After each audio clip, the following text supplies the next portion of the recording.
ጤና ይስጥልኝ እንደምን አላችሁ? በያላችሁበት ሰላማችሁ ይብዛ። እኔ የምሰራው ከድህነት ለመላቀቅ እንጂ የሀብት ጥግ ላይ ለመድረስ አይደለም። ብዙዎቻችን ስግብግብነታችን የሚጀምረው የሀብት ጥግ ላይ የማግኘት ጥግ ላይ እንደርሳለን ብለን ስለምናስብ ብዙዎችን ጨቁነን ራሳችን ብቻ ጣሪያ ለመሆን እንፈልጋለን። ነገር ግን የማግኘት ጥግ የለውም። የማጣት ጥግ ግን አለው። አይቼዋለሁ፣ ኖሬበታለሁ። ብዙዎቻችን ኖረንበታል። የማጣትን ጥግ ብዙዎች አንፈልገውም።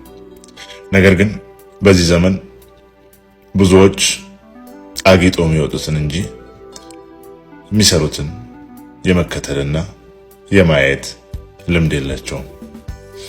ብዙዎቻችን አግጠን ለመውጣት ቀድመን መስራት እንዳለብን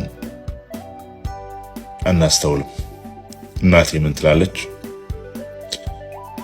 በተውሶ ልብስ አጊጦ መውጣት፣ ስራን ሳይሰሩ ደግሞ ነፃ ነኝ ማለት አያዘልቅም ህልምነቱን ትላለች።